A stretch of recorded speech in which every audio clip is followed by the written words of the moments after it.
എല്ലാവർക്കും നമസ്കാരം. ലണ്ടനിൽ നമ്മൾ കുറച്ച് മലയാളികൾ ഇങ്ങനെ ഒത്തുചേർന്ന് ഇങ്ങനെയൊരു പ്രൊട്ടസ്റ്റ്, ഇങ്ങനെയൊരു സോളിഡാരിറ്റി ഇവൻറ്റിൽ പങ്കുചേരുക എന്ന് പറഞ്ഞാൽ വളരെ വലിയൊരു കാര്യമാണ്.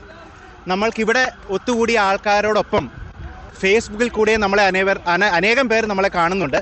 പിന്നെ നമ്മൾ നമ്മുടെ സൊസൈറ്റിക്ക് വേണ്ടി ഒരു ക്രിയേറ്റ് ചെയ്യുന്നൊരു അവയർനെസ്, അത് വളരെ ഇമ്പോർട്ടൻ്റ് ആയൊരു കാര്യമാണ്. So it's not just what we do here, what we say here, this is going to be there in the society for some time. It will just resonate within many people for many generations to come. അതൊരു വലിയൊരു മാറ്റം നമ്മളുടെ ഇടയിൽ create ചെയ്യുമെന്ന് തന്നെ വിശ്വസിക്കാം. ഇന്ന് നമ്മൾക്ക് ഗസ്റ്റായിട്ട് എത്തിയിരിക്കുന്നത് നമുക്ക് എല്ലാവർക്കും വളരെ പ്രിയപ്പെട്ട MN കാരശ്ശേരി മാഷ്. മാഷ് തികഞ്ഞൊരു വാഗ്മിയും നിരൂപകനും ഒക്കെയാണ്. മാഷിനൊരു ഇൻട്രഡക്ഷൻ ആവശ്യമില്ല. We also have Mike, who has travelled from Germany to be with us, and we will also have Jebin and many other speakers joining us today to let everyone know their solidarity and support for the cause that we are speaking for. Okay, so we will start the event. മാഷെ, ആദ്യമായിട്ട് എനിക്ക് ഞാൻ പറയുന്നത് ശരിയാണോ എന്ന് അറിയാതൊരു കാര്യം പറയേണ്ടതുണ്ട്. Hide പാർക്കിലെ സ്പീക്കേഴ്സ് കോർണറിൽ മലയാളത്തിൽ ഒരു പരിപാടി ഇതിനു മുമ്പ് നടന്നിട്ടുണ്ടോ എനിക്ക് അറിഞ്ഞൂടാ. ഏതായാലും ഇത് മലയാളത്തിലുള്ളൊരു പരിപാടിയാണ്. ഇത് സ്ത്രീകളോട് കാണിക്കുന്ന അന്യായത്തിനെതിരായുള്ള ഒരു പ്രതിരോധമാണ്. അതിന് മലയാളത്തിൽ നിന്ന് എടുക്കാവുന്ന ഏറ്റവും പ്രധാനപ്പെട്ട രചന എന്ന് പറയുന്നത് സുഗതകുമാരി ടീച്ചറുടെ രാത്രിമഴയാണ്. നമ്മുടെ ആമുഖ ഭാഷണം നടത്തിയ രാജേഷ് അത് ആലപിക്കും. അങ്ങനെ ടീച്ചറുടെ രാത്രിമഴയോട് കൂടിയാണ് നമ്മുടെ ഈ പരിപാടി ആരംഭിക്കുന്നത്. അതിനുവേണ്ടി രാജേഷിനെ ക്ഷണിക്കുന്നു. Thank you. രാത്രിമഴ നമ്മളെല്ലാവരും പഠിച്ചതും കേട്ടതുമൊക്കെ ആയ ഒരു കവിതയാണ് സുഗതകുമാരി ടീച്ചറുടെ. രാത്രിമഴ ചുമ്മാതെ കേണും ചിരിച്ചും വിതുമ്പിയും നിർത്താതെ പിറുപിറുത്തും നീണ്ട മുടിയിട്ടുലച്ചും കുനിഞ്ഞിരിക്കുന്നൊരു യുവതിയാം ഭ്രാന്തിയെപ്പോലെ. രാത്രിമഴ മന്ദമീ ആശുപത്രിക്കുള്ളിൽ ഒരു നീണ്ട തേങ്ങലായൊഴുകി വന്നെത്തി കിളിവാതിൽ വിടവിലൂടേറെ തണുത്ത കൈവിരൽ നീട്ടി എന്നെ തൊടുന്നൊരി ശ്യാമയാം ഇരവിൻ്റെ ഖിന്നയാം പുത്രി. രാത്രിമഴ നോവിൻ ഞരക്കങ്ങൾ, ഞെട്ടലുകൾ, തീക്ഷ്ണസ്വരങ്ങൾ, പൊടുന്നനെ ഓർമ്മതൻ ആർത്തനാദം. ഞാൻ നടുങ്ങിയൻ ചെവി പൊത്തിയൻ രോഗശയ്യയിൽ ഉരുണ്ടു തേങ്ങുമ്പൊഴി അന്ധകാരത്തിലൂടാശ്വാസവാക്കുമായെത്തുന്ന പ്രിയജനം പോലെ. ആരോ പറഞ്ഞു മുറിച്ചു മാറ്റാം കേടുബാധിച്ചൊരവയവം, പക്ഷേ കൊടും കേടുബാധിച്ച പാവം മനസ്സോ. രാത്രിമഴ പണ്ടെൻ്റെ സൗഭാഗ്യരാത്രികളിൽ ഇന്നെന്നെ ചിരിപ്പിച്ച കുളിർ കോരിയണയിച്ച വെണ്ണിലാവേക്കാൾ പ്രിയം തന്നുറക്കിയോരന്നത്തെയൻ പ്രേമസാക്ഷി. രാത്രിമഴ ഇന്നെൻ്റെ രോഗോഷ്ണശയ്യയിൽ വിനിദ്രയാമങ്ങളിൽ ഇരുട്ടിൽ തനിച്ചു കരയാനും മറന്നു ഞാനുഴലവേ. ശില പോലെയുറയവേ ദുഃഖസാക്ഷി. രാത്രിമഴയോടു ഞാൻ പറയട്ടെ, നിന്റെ ശോകാർദ്രമാം സംഗീതമറിയുന്നു ഞാൻ.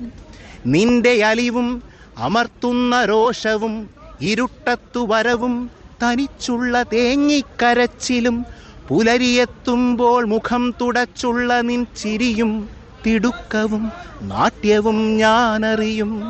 ചിരിയും തിടുക്കവും നാട്യവും ഞാനറിയും. അറിയുന്നതെന്തുകൊണ്ടെന്നോ സഖി, ഞാനും ഇതുപോലെ രാത്രിമഴ പോലെ. Thank you. സുഹൃത്തുക്കളെ, ഈ പരിപാടിയിൽ ആദ്യമായി സംസാരിക്കുന്നത് ഒരു സ്ത്രീയാണ്. ലണ്ടൻ മലയാളികളുടെ ഇടയ്ക്കുള്ള ഒരു ഡോക്ടർ, കണ്ണൂർ ജില്ലക്കാരിയാണ്, കോഴിക്കോട് ജില്ലക്കാരിയാണ്, ഞാൻ പറഞ്ഞ തെറ്റി. ഡോക്ടർ ജെബിൻ താജ്. അവർ സ്വയം പരിചയപ്പെടുത്തി സംസാരിക്കണം എന്ന് ഞാൻ അവരോട് അപേക്ഷിക്കുന്നു. Hello everyone. ഞാൻ ഒരുപാട് സയൻറ്റിഫിക് മീറ്റിംഗ്സിലൊക്കെ സംസാരിക്കാറുണ്ടെങ്കിലും ഇങ്ങനത്തെ ഒരു രീതിയിൽ ആദ്യമായിട്ടാണ്. അപ്പോൾ എന്തെങ്കിലും കുറ്റങ്ങളും കുറവുകളും ഉണ്ടെങ്കിൽ ക്ഷമിക്കുക. So my name is Jebin Taj. I am a doctor. I work for the NHS. So last night, my teenage boys wanted to know why we are spending our Sunday afternoon in a Hyde Park corner. And for the first time in their lives, they heard with utter shock the story of a woman who was killed for exposing her hair. It was a huge shock to me too. And I'm sure it was a huge shock to each and every one of you. And that's why you're all here, giving up your Sunday afternoons to join us. So thank you from the bottom of my heart for coming here and to listening to us. So surely it's a shock that brings us here.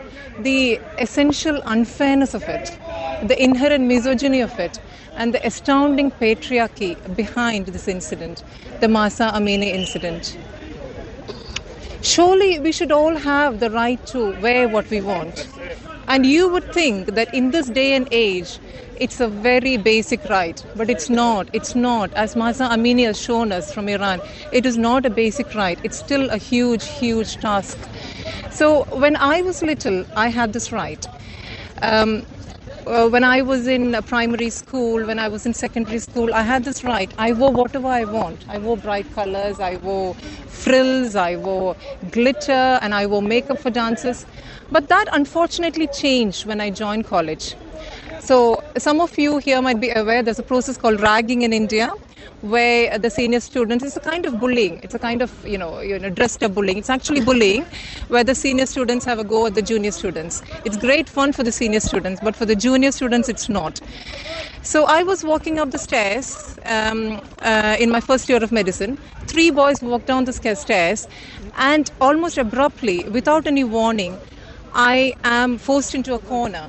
And I've got these three boys standing around me asking, "Why are you not covering your hair?" asked the first boy. And the second boy says to me, "Don't you know the rules?" And the third one says, this is a very mocking tone, and the tone really hits you. He says, "Why are you so different from everyone else? Everyone else in your community is covering their hair, and what makes you so different?" I did not have an answer. I was 17, I did not know the world, and I was petrified into silence. And I come back a week later covering my hair. So, ladies and gentlemen, I was shamed into covering my hair. Guilt, shame, and fear, these are the 3 important weapons of a patriarchy, and they will always use it, and it will always be used against you. So I continued with my covered hair for 4 years, for 4 long years. There was a little voice inside me that said, this is not what I want to do. This is not me. I want to look good. I want to be like everyone else. Why am I being forced into it? But I was so steeped into this triad of guilt, shame, and fear that I could not come out of my hair cover. So in my year 4 of medicine, my friend's dad, he gets admitted for kidney failure. We all go and visit him. He's a lovely man. We visit him with get well cards. And then he passes away, unfortunately, and I go for his funeral. And as his coffin is being lowered into the graveyard, that thought strikes me. This is a very well-respected teacher. He's a lovely man. And according to my beliefs at that point, he would go to hell. And that did not make any reason at all. It was completely illogical. And that thought hit me relentlessly for the next few days. And that weekend, it was the best weekend of my life. I traveled to my friend's town. And I still remember that minute. I was traveling in the bus and I took my hair cover off. And I felt the wind blowing in my hair. And that was a beautiful feeling. And very simply, that is a feeling that I want every woman in this world to enjoy, the feeling of the wind blowing through your hair. You think that's not a big thing to ask for in this day and age, but it is, as Mahsa Amini's death has shown us, it is. So we have a lot of discussions in our WhatsApp family group about this. And then one cousin asked me, why can't women do whatever they want, modestly dressed, with their hair cover? And I say to them, whether you like it or not, emancipation, dressing the way they want, is a sign of female emancipation. In societies everywhere in the world, a woman who dresses the way she wants gets the most out of her life. For example, they've always produced more success and agency for women. There are more women thinkers, there are more women philosophers, there are more scientists, there are more women cyclists, scuba divers, hikers, doctors, engineers. You see women in every range of life in a society where women are allowed to dress the way we want. Historically, we've witnessed a lot of struggles, human history. We witnessed Martin Luther King's civil rights movement in America. We witnessed Nelson Mandela's fight for equality in South Africa. We witnessed Gandhiji's fight for Indian freedom struggle. And if you think about it, the whole Indian freedom struggle started when Gandhiji was denied the right to walk, to travel in the same carriage as a British person. Now, these moments have obviously got a lot of media coverage and momentum. And to me, this fight for gender justice is as crucial as any of these fights. And if this fight doesn't get the momentum that Martin Luther King's civil rights movement got, that Nelson Mandela's apartheid movement got, that Gandhiji's Indian freedom struggle got, it's only because we have hundreds and thousands of years of patriarchy and misogyny working against us. And we have to continue to work against this. So thank you for coming. Thank you for listening in your work against this. Thank you very much. Thank you Jebin. ഇനി നമ്മളോട് സംസാരിക്കുന്നത് ഒരു German പൗരനാണ്, എൻ്റെ പഴയ സുഹൃത്താണ്. അദ്ദേഹത്തിൻ്റെ പേര് mic കീലോക്ക് എന്നാണ്. ഫ്രാങ്ക്ഫർട്ടിനടുത്തുള്ള ഫ്രോയിഡിയൻ ബെർഗ് എന്നുള്ള സ്ഥലത്താണ് അദ്ദേഹം താമസിക്കുന്നത്. അദ്ദേഹം യാദൃശ്ചികമായി ഞങ്ങൾ ഇവിടുന്ന് കണ്ടതാണ്. അപ്പോൾ ഈ പരിപാടിയെ പറ്റി പറഞ്ഞപ്പോൾ അദ്ദേഹത്തിന് വളരെ താല്പര്യമായി. എന്നുവെച്ചാൽ അദ്ദേഹം രാഷ്ട്രീയ പ്രവർത്തകനല്ല, പക്ഷേ ഇത്തരം അന്യായങ്ങൾക്കെതിരായിട്ട് എപ്പോഴും ഒരു മനസ്സുള്ള ആളാണ് മൈക്ക് കീലോക്ക്. അപ്പോൾ അദ്ദേഹം നിങ്ങളോട് സംസാരിക്കും. Now I invite mister Mike Keelock to address the audience. Thank you very much. I speak into this, do I? Okay. Good afternoon, ladies and gentlemen. It's a great pleasure to be here with you today, and I'm very pleased, Karasheri, that you invited me to come and say a few words. I've been living in Germany now for over 30 years, and for 20 years we've had a school and an orphanage in the east of India where about 180 children go to school and are given a life by the fantastic teachers that are there. Many of these young Indian kids are girls, and many of these girls are going to grow up and they are going to play a major role in Indian society. And I think that what we've experienced with Mahsa Amini's case is the start of a revolution. I hope it's going to be the start of a revolution throughout the world. 1789, okay, I don't expect to see heads rolling, but I've got a daughter and two lovely granddaughters, and I want them to grow up and to have exactly the same rights as men. They're privileged to be in Germany, but in Germany and in England, women have still not got the same rights as men. But I think, and I hope, that this movement, with the tragic death of this young woman, will spread throughout the world, and I hope that you can talk to your friends and they will talk to their friends and get girls and young women, all women, to get them a better deal in our society, because really it's not fair. It's just not fair, and fairness is what we need to strive for.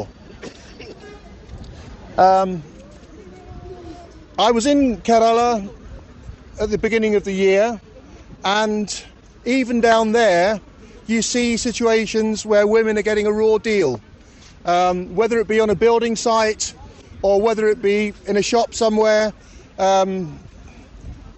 Women are not being treated fairly, and let's just hope that through the problems that arose with Mahsa Amini, that women are going to start to really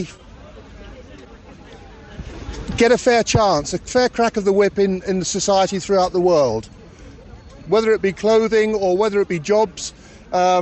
It's just important that people like you, the young girls here, yeah, I want you to, well, I would say to become the British Prime Minister, but unfortunately all the women we've had in Britain who've been Prime Minister have not been that impressive.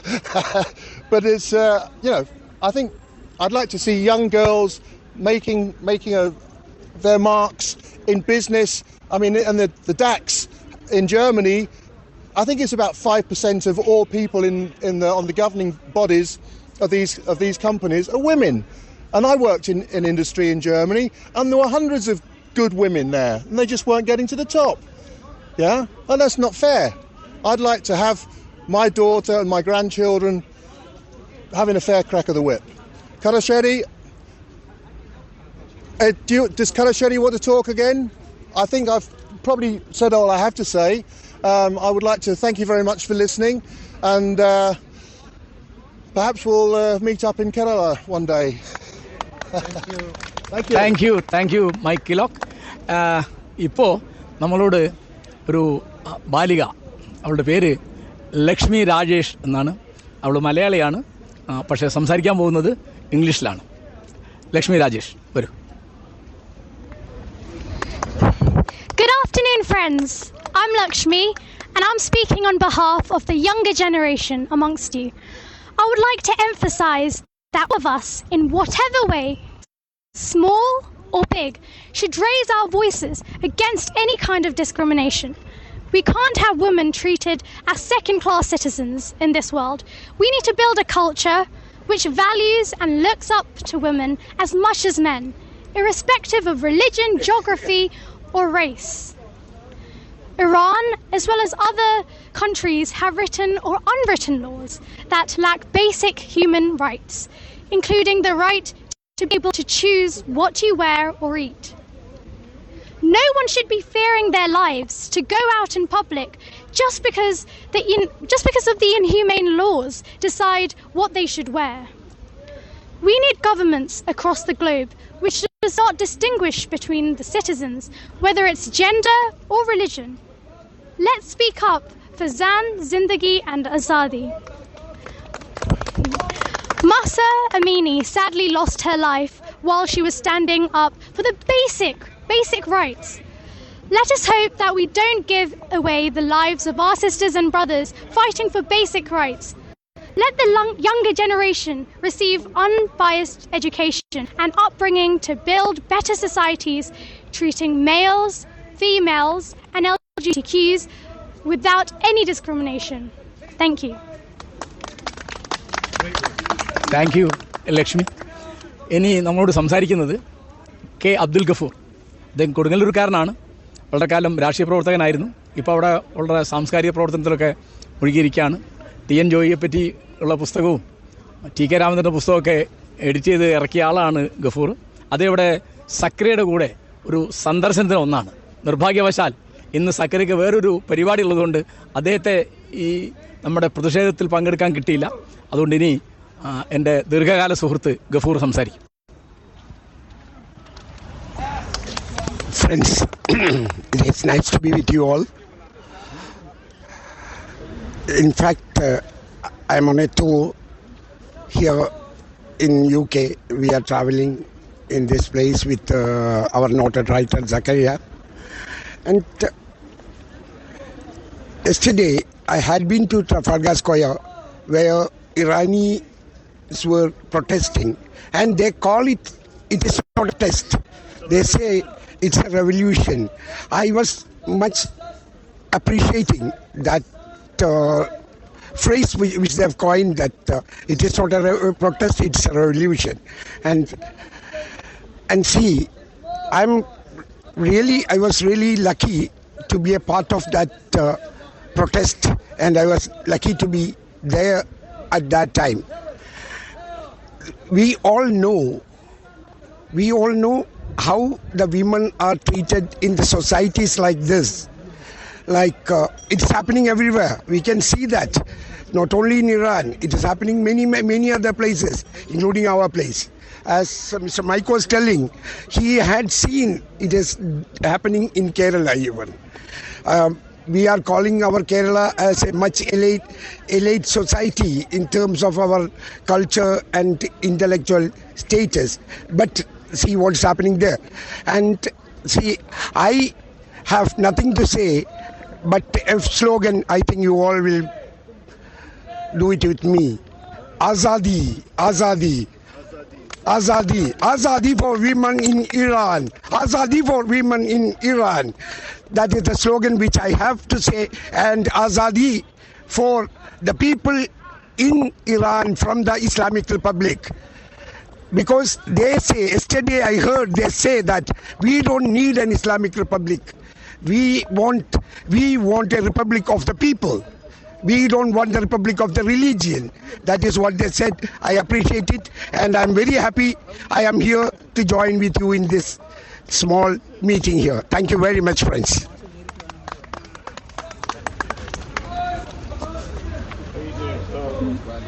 സുഹൃത്തുക്കളെ, ഇനി എനിക്ക് പരിചയമുള്ള ആളുകൾ ഏതാണ്ട് കഴിഞ്ഞു. ഇനി ഞാൻ അപേക്ഷിക്കുന്ന ഒരു കാര്യം, കഴിഞ്ഞത്ര ആളുകൾ സംസാരിക്കണം, പേര് പറഞ്ഞ് പരിചയപ്പെടുത്തണം. കമോൺ. ബിനി എവിടെ? ലണ്ടൻ. നാട്ടിലെവിടെ? ആ, തിരുവനന്തപുരത്തുകാരി ബിനി സംസാരിക്കും.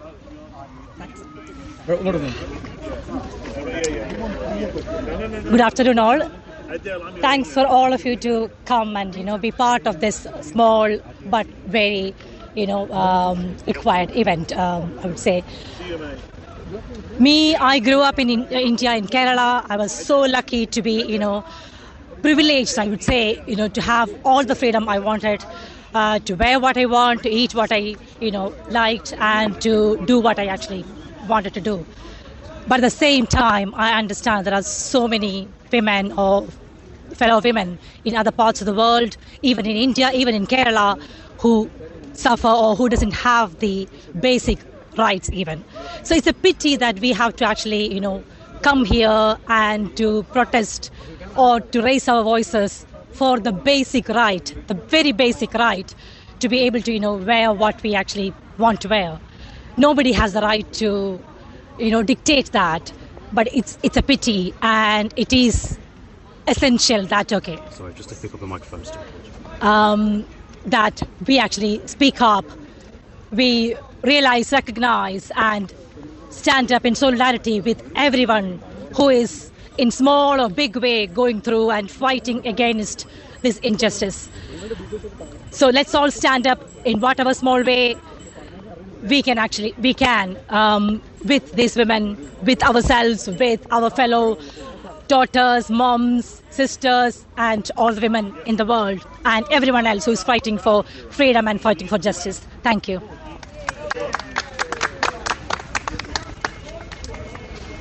സുഹൃത്തുക്കളെ, we are lucky to have a gentleman from Iran.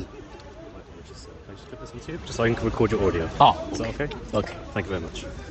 And from very happily I invite Mr. Adil, an Iranian citizen, to address our audience. Good afternoon, everybody. Thank you for coming. I'm actually a regular in Hyde Park. I've been coming here for the last 42 years. I've seen a lot of changes. Hyde Park used to be a peaceful place. It was very tranquil and peaceful. Up until about 15, 20 years ago, when after 9/11, the whole scenario of Hyde Park, the whole ambience changed when fanatical Islam took over. And when that took over, everything changed. Violence came into Hyde Park. A lot of people lost their freedom. There was a lot of pressure.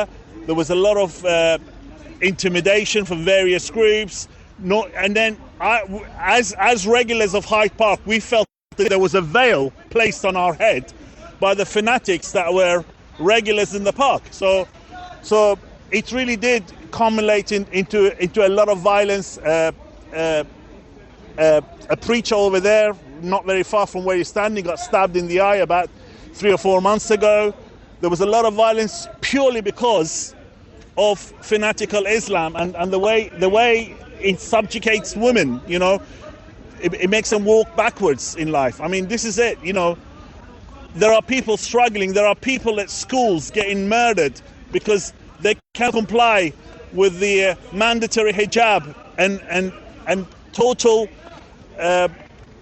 apartheid that is happening in Iran right now. There's a lot of killing going on a daily basis. I mean, you don't see any correspondence filming the events. All the events that you see on your TV are filmed on mobile phones, and the footage is being smuggled out. There is no internet access for the last 5 weeks. I mean, can you imagine, you're living in a modern society with no internet access? The phones are monitored.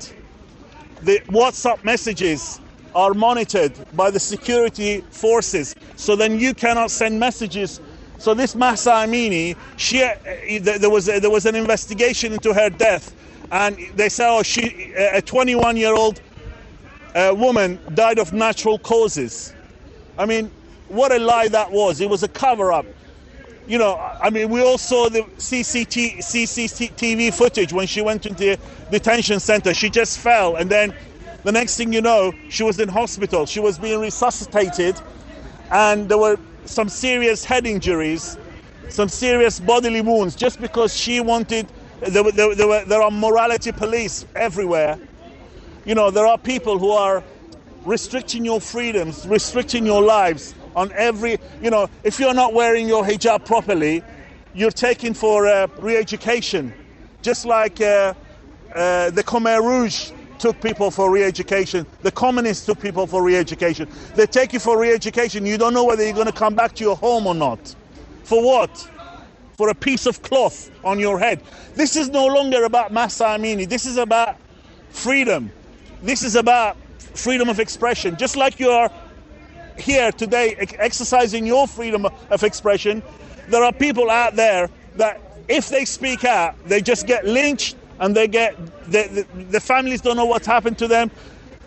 There was this time last week there was a political prison in the north of Tehran in Iran that got burned down. The authority says, oh well, it was actually the prisoners rioting, which was lies. And people are just fed up with lies. Am I right? Yeah. So I always say to you, Zan Zendegi Azadi. Woman, thank you. Thanks. ഇനി നമ്മളോട് സുനിൽ വാര്യർ സംസാരിക്കും. അദ്ദേഹം തൃശ്ശൂർക്കാരനാണ്, കുറേ കാലമായിട്ട് ഇവിടെയാണ്. സുനിൽ വാര്യർ.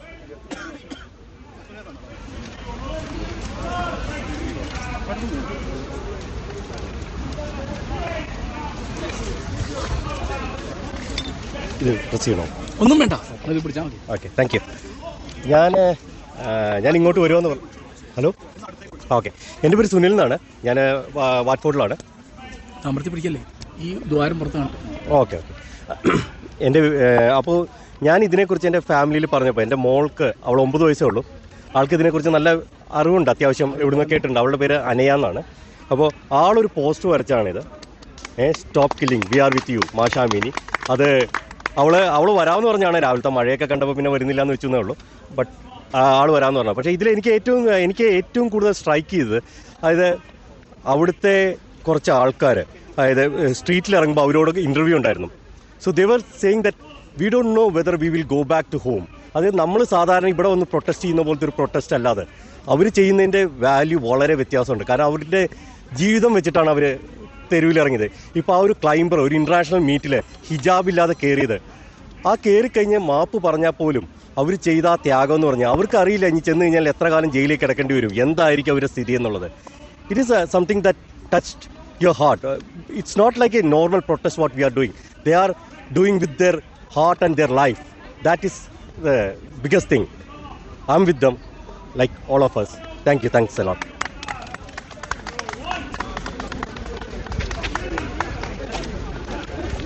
എനിക്ക് പേര് വിളിക്കാൻ ഇവിടെയുള്ള മിക്കവരും അറിഞ്ഞൂടാ. എല്ലാവരും ഒന്ന് സംസാരിക്കണം എന്നാണ് എൻ്റെ അപേക്ഷ. കരീം, ഇദ്ദേഹം Abdul Kareem, പരപ്പനങ്ങാടിക്കാരൻ.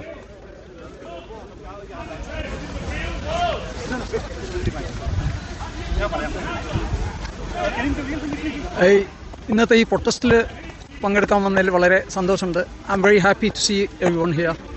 So I'm one of dum.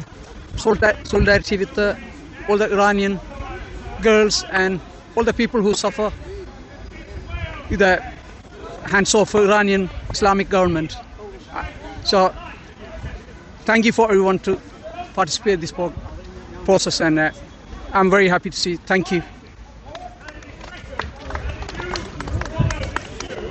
ഇനി ഈ പരിപാടിയുടെ സംഘാടകരിൽ പ്രധാനിയായ ഉമർ ഷെരീഫ്, അദ്ദേഹം കോട്ടക്കൽക്കാരനാണ്, വളരെ കാലമായിട്ട് ഇവിടെ ഉണ്ട്. ഈ പരിപാടിയുടെ ആശയം ഞാൻ ആദ്യം പറഞ്ഞത് ഉമറിനോടാണ്. എനിക്ക് അദ്ദേഹത്തെ വളരെ നേരത്തെ അറിയാം. ഉമറാണ് ഇവിടുത്തെ ഈ പരിപാടിയൊക്കെ തുടങ്ങി സുഹൃത്തുക്കളൊക്കെ വിളിച്ച് ഇതിന് പേരുണ്ടാക്കി. ഇനി ഉമർ ഷെരീഫ് സംസാരിക്കും.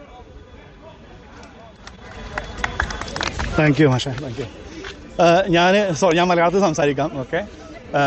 മാഷ് കാരശ്ശേരി മാഷ് മുമ്പ് രണ്ടാഴ്ചത്തോളം ഇവിടെ വന്നിട്ട് അപ്പോൾ മാഷ് എന്നോട് പിന്നെ ഈ കാര്യം ഞാനിങ്ങനെ നമ്മളൊരു കുറച്ച് ആളുകൾ മാഷെ പരിചയപ്പെടാൻ താല്പര്യമുള്ള കുറച്ച് ആളുകൾ മാഷിൻ്റെ കൂടെ ഒരു ഡിന്നർ പോവാം എന്നുള്ള രീതിയിൽ സംസാരിച്ചു. മാഷ് എന്നോട് ആദ്യം ചോദിച്ചു, നിങ്ങൾ മഹഷ അമീനിക്ക് വേണ്ടി എന്ത് ചെയ്തു, എന്തെങ്കിലും എന്നുണ്ടോ എന്ന് എന്നോട് മാഷ് ചോദിച്ചു. അപ്പോൾ ഞാൻ ഈ ഒരു കാര്യം ശരിയാണല്ലോ, മാഷ് ഇങ്ങനെ പറഞ്ഞത് കറക്റ്റ് ആണല്ലോ, ഞാൻ ആ ഒരു തോന്നലിൽ ഞാൻ എൻ്റെ 1-2 സുഹൃത്തുക്കളോട് ഈ കാര്യം സംസാരിച്ചു.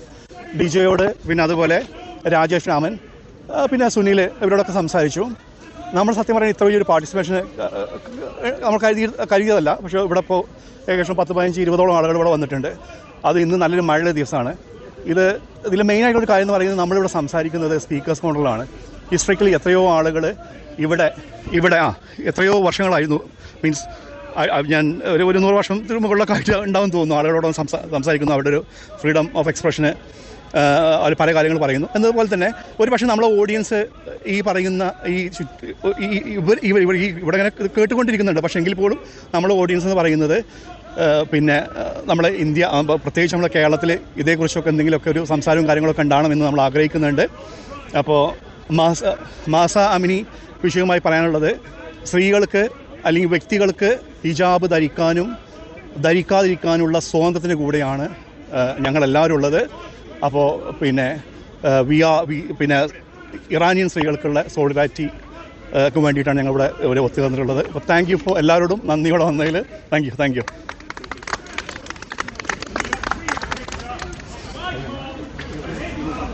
ഇനി ഈ പരിപാടിയുടെ സംഘാടകരിൽ ഒരാളായ ഡിജോ സേവ്യർ, അദ്ദേഹം പാലക്കാരനാണ്, കുറേ കാലമായിട്ട് ഇവിടെയുണ്ട്.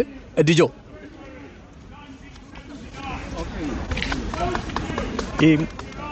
Thank you. ആൻഡ് ആദ്യമായിട്ടാണ് ഇവിടെ സംസാരിക്കുന്നത്. ഇത്രയും മോശമായ കാലാവസ്ഥയിലും ഇത്രയും പേര് ഇവിടെ എത്തുകയും ഈ ഒരു പ്രൊട്ടസ്റ്റിന് സപ്പോർട്ട് കൊടുക്കുകയും ചെയ്തതിന് നിങ്ങൾക്കെല്ലാവർക്കും എൻ്റെ ഹാർദവമായ സ്വാഗതം.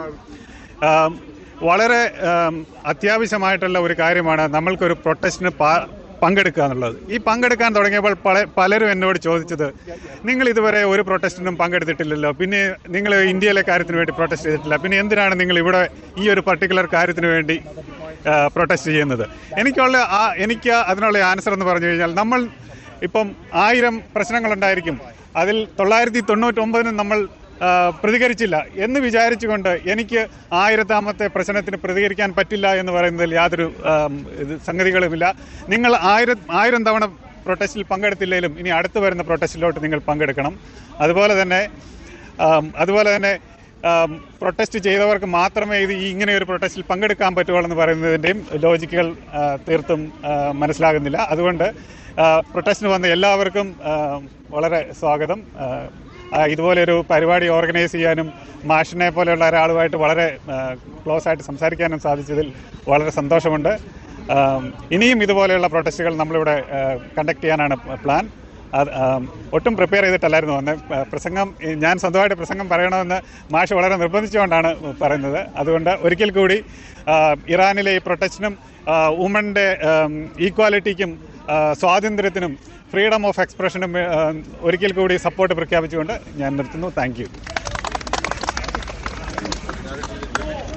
ഇനി നമ്മുടെ ലക്ഷ്മി രാജേഷ് ഒരു പാട്ട് പാടും. അതൊരു സിനിമാ പാട്ടാണ്, സ്ത്രീയുടെ സങ്കടങ്ങൾ ആവിഷ്കരിക്കുന്ന ഒരു പാട്ടാണ്. Lakshmi. Hello, I'll be singing one of my favorite songs which shows the feelings of a woman. So it's called Gopike Ninviral.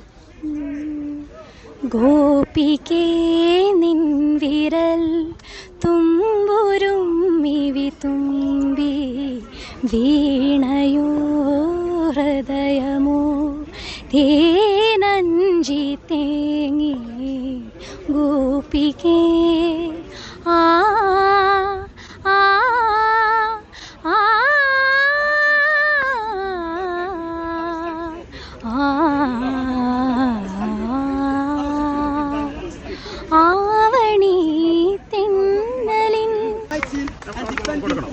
കൊടുക്കാം. പിന്നെന്താ?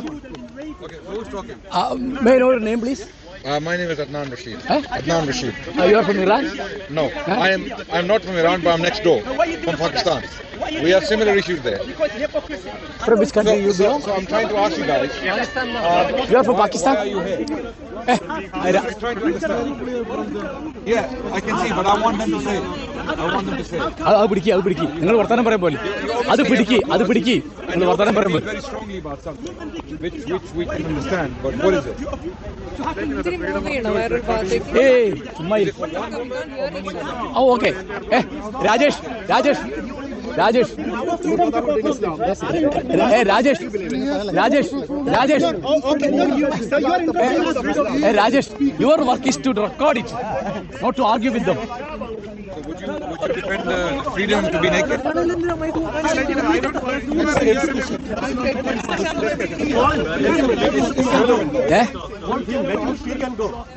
Because there are women. Okay. Now there are women who would like to cover, and they are being deprived.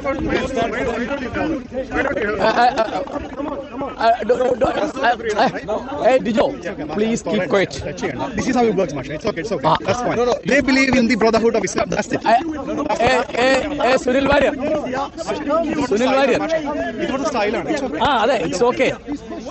നിങ്ങൾ ആർഗ്യം നിൽക്കരുത്. നിങ്ങളിത് record ചെയ്യാൻ നിങ്ങളുടെ പണി. അത് record ചെയ്യും, അത് റെക്കോർഡ് ചെയ്യും, അത് റെക്കോർഡ് ചെയ്യും.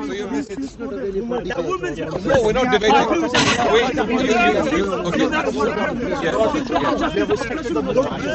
അത് റെക്കോർഡ് ചെയ്യും, അത് ലൈവ് പോട്ടെ. എന്താ സുരേഷ്, അത് ലൈവിൽ പോട്ടെ. ആ നമ്മൾ കണ്ട നിങ്ങൾ അത് ചെയ്ത് നിങ്ങൾ വർത്തമാനം പറയാൻ പോലെ. Sunil Warrier, please keep quiet. Let them shout. Let them shout. Please. I'm trying to understand. We can move here. ഈ സൈഡിൽ നിന്ന് നമുക്ക്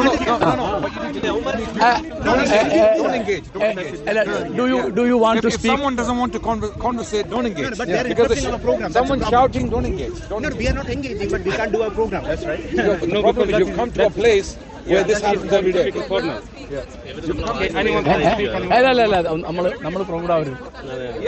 അല്ല അവരോട് സംസാരിക്കുന്ന നമ്മൾ ആൾക്കാരോട് സംസാരിക്കണ്ട. Ummer I'm trying to find someone to talk to. Plan the program. So We don't want to listen. you to You disturb. come to Speaker's Corner. Okay, what do you want? Please keep quiet. Please, I will talk to him. What do you want? I want to understand. You want to speak? No. I speak a lot. That's all I do. Then I speak. you want to discuss us? Yeah. Okay. After the program, we will sit and discuss the problem. Oh, no problem. Okay. You want to continue? We don't want to interrupt your program. Okay. But then Could you please we want repeat to your talk to you and understand why you would protest for one woman, which we agree that she was brutally killed for whatever this was absolutely against the law. Why can't we? No, I'm sorry. I'm sorry, my friend. You are disturbing a protest. Yeah. Please don't do What that. I'm concerned about is selective outrage. No. There are so many issues. We are doing one thing here. That doesn't mean.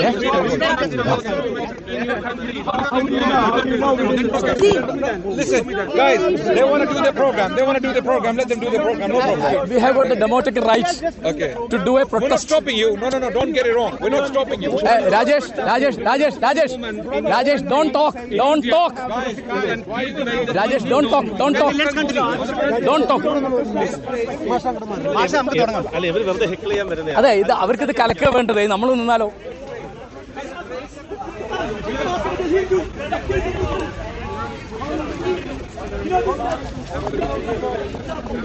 Masha, let's continue.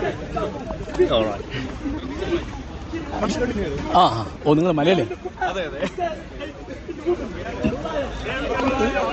സുഹൃത്തുക്കളെ, ഇപ്പോൾ നമ്മളിപ്പോൾ ഇതിനിടയ്ക്ക് കണ്ടത് ഇറാനിൽ നിന്നുള്ളവരോ അല്ലാത്തവരോ ആയ ചില ആളുകൾ ഈ പ്രതിഷേധ പരിപാടിക്ക്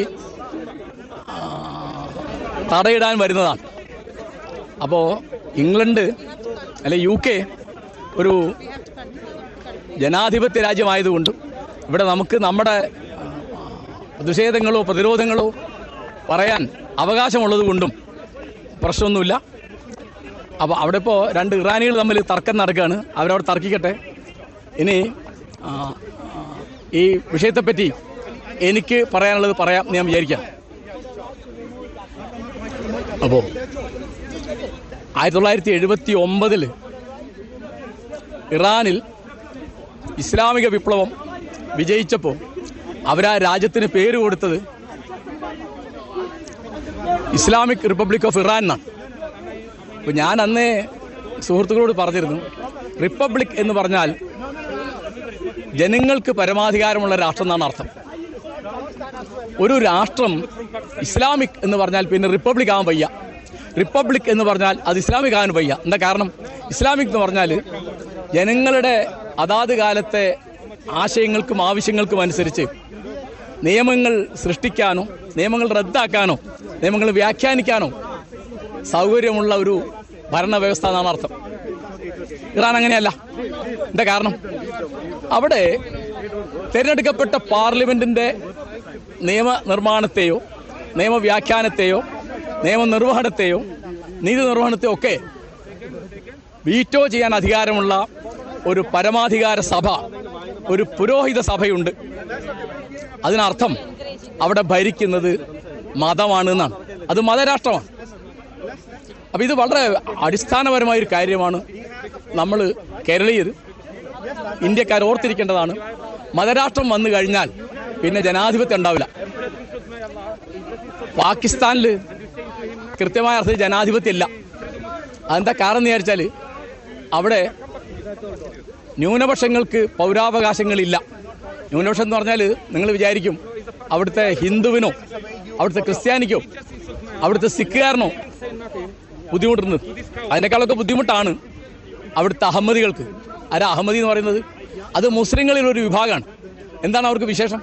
അവരുടെ വിശേഷം എന്ന് പറയുന്നത് മുഹമ്മദ് നബിക്ക് ശേഷം മിർസ ഗുലാം അഹമ്മദ് ഖാദിയാനി എന്ന് പറഞ്ഞ് ഒരു പ്രവാചകൻ വന്നിട്ടുണ്ട് എന്ന് അവർ വിശ്വസിക്കുന്നുണ്ട്. അപ്പോൾ ആ കൂട്ടരെ അമുസ്ലിം ന്യൂനപക്ഷമായി പ്രഖ്യാപിച്ചു.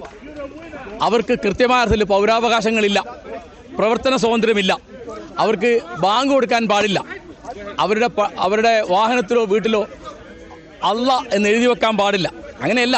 അവരിപ്പോൾ അവിടുത്തെ അവരുടെ പ്രധാന പ്രവർത്തന കേന്ദ്രം പാകിസ്ഥാനിൽ നിന്ന് മാറ്റിയിട്ട് അത് ഇവിടെ ഇംഗ്ലണ്ടിൽ ലണ്ടനിലാണ്. I have to speak in Malayalam because we are conducting a program in Malayalam. May I know your name, please? Christina D'Souza. I thought you were talking about this lady. Yeah. That's There are English speeches as well, madam. You are from which country? I'm from Goa. Goa. Oh, great. അപ്പോൾ ഈ hide പാർക്കിലെ speakers കോർണറിലെ പരിപാടികളൊക്കെ എങ്ങനെയും കൂടിയാണ് എന്ന് മലയാളികൾക്ക് മനസ്സിലാക്കാൻ ഒരു അവസരമാണിത്. സാധാരണ വളരെ അച്ചടക്കമുള്ള ഒരു സദസ്സ് അടങ്ങിയിരുന്നിട്ട് അങ്ങനെയല്ല ഇവിടുത്തെ പരിപാടി. അത് ചോദ്യങ്ങൾ ചോദിക്കുക, തർക്കിക്കുക, അങ്ങനെ. അപ്പോൾ ഇവിടെ ഇപ്പോൾ തർക്കിക്കാൻ ആൾ വന്നിരുന്നു. ഞങ്ങൾ അവരോട് പറഞ്ഞത് ഈ മീറ്റിംഗ് കഴിഞ്ഞിട്ട് ഈ പരിപാടി കഴിഞ്ഞിട്ട് തർക്കിക്കാമെന്ന് എനിക്കൊരു ബുദ്ധിമുട്ടില്ല, ഞങ്ങളുടെ കൂടുതൽ ആളുകൾക്കൊന്നും ഒരു ബുദ്ധിമുട്ടില്ല. അപ്പോൾ എന്താണ് പ്രശ്നം? ആണൊരു അടിസ്ഥാനപരമായ ചോദ്യം. ഇപ്പോൾ 43 കൊല്ലമായി ഈ ഇസ്ലാമിക് റിപ്പബ്ലിക് ഓഫ് ഇറാൻ നിലവിൽ വന്നിട്ട് 1979. അപ്പോൾ നമ്മൾ ഓർക്കേണ്ട പ്രധാനപ്പെട്ട കാര്യമുണ്ട്. ഈ ഇസ്ലാമിക വിപ്ലവമാണ് ഇന്ത്യയിലെ മതമൗലികവാദത്തിന്, മതരാഷ്ട്രവാദത്തിന് ഊർജം പകർന്ന്. ഞാൻ തെളിവ് പറയാം. 1980 സിമി എന്നുള്ള സംഘടന ഇന്ത്യയുടെ മോചനം ഇസ്ലാമിലൂടെ എന്ന് കേരളത്തിൽ ചുമരെഴുതിയതും വാൾപോസ്റ്റ് ഒട്ടിച്ചതും. ആ സിമിക്കാരാണ് പിന്നീട് NDF ആയും പോപ്പുലർ ഫ്രണ്ട് ഓഫ് ഇന്ത്യ ആയും SDP ആയും ഒക്കെ വന്നത്. അപ്പോൾ ഇസ്ലാമിക് റവല്യൂഷൻ ഈ കാലത്ത് സാധ്യമാണ്, ജനാധിപത്യത്തിൻ്റെ വഴിക്ക് അത് സാധിക്കും എന്ന് ഇറാനിലെ ഷിയാക്കളും പാകിസ്ഥാനിലെയും ഇന്ത്യയിലെയും ബംഗ്ലാദേശിലെയും ജമാഅത്തെ ഇസ്ലാമിക്കാരും ഒക്കെ വിചാരിക്കുന്നുണ്ട്. അപ്പോൾ എനിക്ക് അവരോട് ചോദിക്കാനുള്ളൊരു ചോദ്യം വളരെ ലളിതമാണ്. അവരുടെ മതം പൂർണ്ണമാണ്, അതിൽ പുതിയ യാതൊന്നും കൂട്ടിച്ചേർക്കേണ്ടതില്ല, അതിനെ പരിഷ്കരിക്കേണ്ടതോ ആധുനികവൽക്കരിക്കേണ്ടതോ ഇല്ല എന്ന് അവർ പറയുന്നു. അപ്പോൾ ഈ ജനാധിപത്യം എങ്ങനെയാണ് ആ മതത്തിൽ വരിക? എവിടെയാണ് അതിൽ ജനാധിപത്യം ഉള്ളത്? എവിടെയാണ് തിരഞ്ഞെടുപ്പുള്ളത്? അപ്പോൾ ജനാധിപത്യം എന്ന് പറഞ്ഞാൽ ഭൂരിപക്ഷം ആളുകളുടെ ഇച്ഛയ്ക്കനുസരിച്ച് നിയമം നിർമ്മിക്കുകയോ നിയമം വ്യാഖ്യാനിക്കുകയോ ചെയ്യുന്നതിനാണ് പറയാം. അപ്പോൾ അവിടെ ഇപ്പോൾ എന്താ ഉണ്ടായത്? കഴിഞ്ഞ സെപ്റ്റംബർ 2-ാം വാരത്തിൽ മഹ്സ അമിനി എന്ന് പറഞ്ഞ ഒരു പെൺകുട്ടി അറസ്റ്റ് ചെയ്യപ്പെട്ടു. അറസ്റ്റ് ചെയ്ത ആരാണ്? അത് അവിടുത്തെ മത പോലീസാണ്. ആലോചിച്ചു, ഒരു രാഷ്ട്രത്തിൽ മത പോലീസ് ഉണ്ട് എന്ന് പറയുന്നത്, അത് റിപ്പബ്ലിക്കാന്ന് പറയുന്നു. സൗദി അറേബ്യയിൽ അടുത്ത കാലം വരെ അങ്ങനെ ഉണ്ടായിരുന്നു. മുത്തവ എന്നായിരുന്നു അവർക്ക് പേര്. അവിടെ രാജാധിപത്യമാണ്. ജനാധിപത്യമുള്ള ഒരു രാജ്യത്ത് മതം വേണ്ടത്ര പാലിക്കുന്നുണ്ടോ എന്ന് നോക്കാനും അതിന് അറസ്റ്റ് ചെയ്യാനും അതിന് ശിക്ഷിക്കാനും ഒക്കെ പോലീസ് ഉണ്ടെന്ന്. അപ്പോൾ ഈ കുട്ടി എന്ത് തെറ്റാ ചെയ്തത്? ഈ കുട്ടി ഹിജാബ്, ശിരോവസ്ത്രം ധരിച്ചിരുന്നു. അത് അവരുടെ നിർദ്ദേശങ്ങൾക്കനുസരിച്ചായിരുന്നില്ല. കാറ്റിൽ ആ തട്ടം പാറിയപ്പോൾ അവളുടെ തലമുടി കണ്ടു എന്നാണ്. അതിനവളെ അറസ്റ്റ് ചെയ്തു. ആലോചിക്കൂ, ഒരു പെൺകുട്ടിയുടെ തലമുടി വെളിയിൽ കണ്ടു എന്നതിന് അവരെ അറസ്റ്റ് ചെയ്യാണ്. അറസ്റ്റ് ചെയ്തിട്ട് 2-ാം ദിവസം അവർ മരിച്ചത് പോലീസിൻ്റെ മർദ്ദനം കൊണ്ടാണ് എന്ന് പറഞ്ഞാണ് പിന്നെ സമരം തുടങ്ങുന്നത്. പോലീസ് പറഞ്ഞത് ഹാർട്ട് അറ്റാക്ക് കൊണ്ട് മരിച്ചു എന്നാണ്. അപ്പോൾ അവരെ മർദ്ദിക്കുന്നതിൻ്റെ, അവരെ ആക്രമിക്കുന്നതിൻ്റെ ചിത്രങ്ങളും വീഡിയോ ഒക്കെ പുറത്തു വന്നു. അവർ സുഖമില്ലാതെ ആശുപത്രിയിൽ കിടക്കുന്നതിൻ്റെ ചിത്രങ്ങൾ, ദൃശ്യങ്ങളൊക്കെ പുറത്തു വന്നു. ഇപ്പോൾ ഇറാനിൽ അങ്ങനെ ഒരു സമരം നടക്കുക. എന്താണ് ആ സമരം? ആ സമരം ജനാധിപത്യ അവകാശങ്ങൾക്ക് വേണ്ടി, സ്ത്രീ പുരുഷ സമത്വത്തിന് വേണ്ടി, തുല്യതയ്ക്ക് വേണ്ടി, സ്ത്രീകളോട് കാണിക്കുന്ന വിവേചനത്തിനെതിരായുള്ള സമരമാണ്. അത് വെറും ഒരു ഹിജാബിൻ്റെ സമരമല്ല. എന്താ കാരണം? ഹിജാബ് അവിടെ ഒരു പ്രതീകമാണ്. എന്തിൻ്റെ പ്രതീകം? പൗരാവകാശങ്ങളുടെ, സ്വാതന്ത്ര്യത്തിൻ്റെ പ്രതീകമാണ്. സ്ത്രീകളെ അടിച്ചമർത്തുന്നതിൻ്റെ രീതിയാണ് ഹിജാബ് ധരിക്കാൻ നിർബന്ധിക്കുക എന്നുള്ളത്. അപ്പോൾ ന്യായമായൊരു ചോദ്യമുണ്ട്. കർണാടകയിൽ ഗവൺമെൻറ്, സ്കൂൾ അധികാരികൾ ഹിജാബ് ധരിക്കാൻ പാടില്ല എന്ന് പറഞ്ഞു. അവരെന്താ പറഞ്ഞത്? അവർ പറഞ്ഞത് അത് ഒരു മതചിഹ്നമാണെന്നാണ്. അങ്ങനെ കേസും കോട്ടൊക്കെ വന്നപ്പോൾ വലിയ തമാശ. കർണാടക ഹൈക്കോടതി പറഞ്ഞത് അത് മതചിഹ്നം അല്ലാന്നാണ്. അത് വേണ്ട എന്ന് കോടതിയും പറഞ്ഞു. എന്താണ് സാധ്യം? എന്താണ് കാര്യം? അവിടുത്തെ അന്തരീക്ഷം ഇത് തകരാറാക്കുന്നു എന്നാണ്. അപ്പോൾ ഹിജാബ് ധരിക്കാനും ധരിക്കാതിരിക്കാനും ഒരു സ്ത്രീക്ക് സ്വാതന്ത്ര്യം വേണം. ഇതാണ് നമ്മുടെ നിലപാട്. അത് ജനാധിപത്യ നിലപാടാണ്. കർണാടകയിലെ പെൺകുട്ടികൾക്ക് ഹിജാബ് ധരിക്കാൻ സ്വാതന്ത്ര്യം വേണം എന്ന് പറയുന്ന അതേ നാവുകൊണ്ട് നമ്മൾ പറയുന്നു ഇറാനിലെ പെൺകുട്ടികൾക്ക് ഹിജാബ് ധരിക്കാതിരിക്കാനുള്ള സ്വാതന്ത്ര്യം വേണം. ഇറാനിലെ പെൺകുട്ടികൾക്ക് ഹിജാബ് ധരിക്കാതിരിക്കാനുള്ള സ്വാതന്ത്ര്യം വേണം എന്ന് പറയുന്ന അതേ നാവുകൊണ്ട് നമ്മൾ പറയുന്നു കർണാടകയിലെ പെൺകുട്ടികൾക്ക് ഹിജാബ് ധരിക്കാനുള്ള സ്വാതന്ത്ര്യം വേണം. എന്ത് ധരിക്കണം, എന്ത് ധരിക്കണ്ട എന്ന് തീരുമാനിക്കുന്നത് ഒരു വ്യക്തിയാണ്. അപ്പോൾ ആലോചിച്ചാൽ തമാശല്ലേ?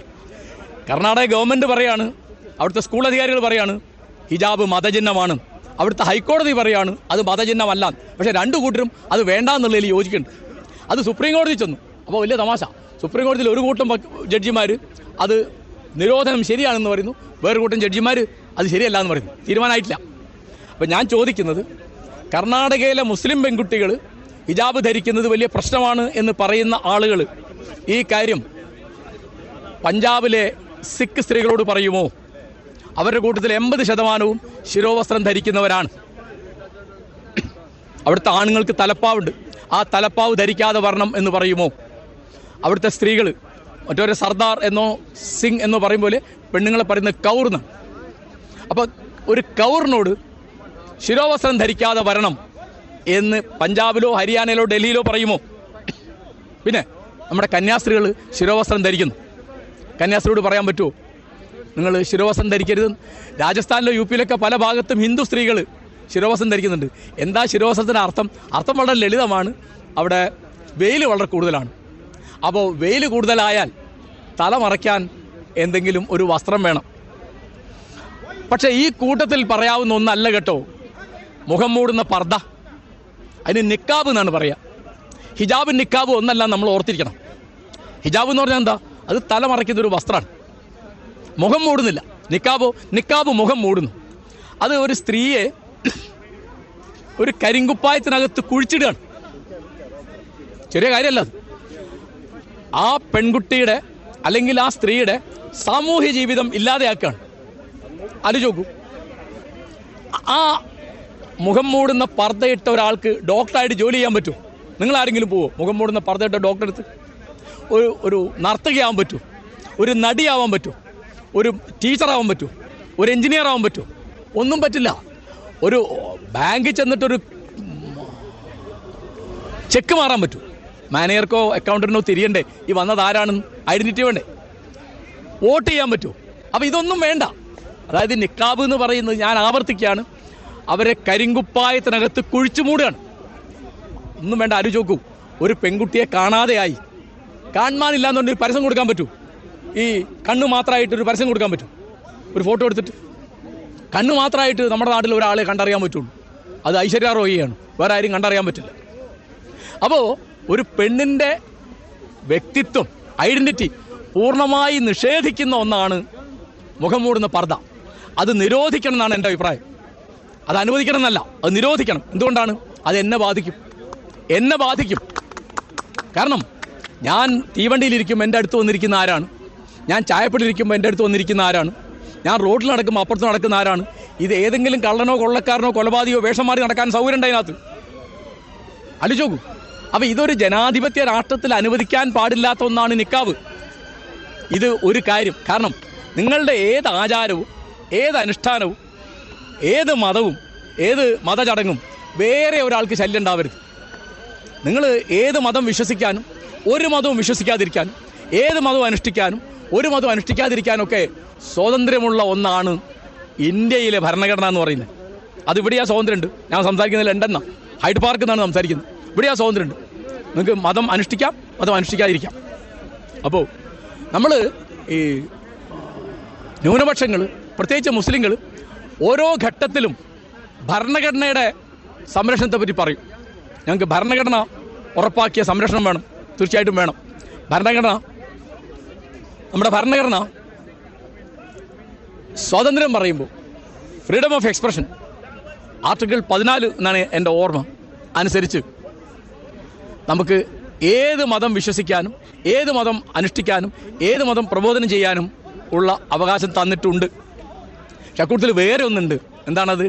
സ്ത്രീ പുരുഷ സമത്വം നമ്മുടെ ഭരണഘടന ഉറപ്പാക്കിയ ഒന്നാണ്.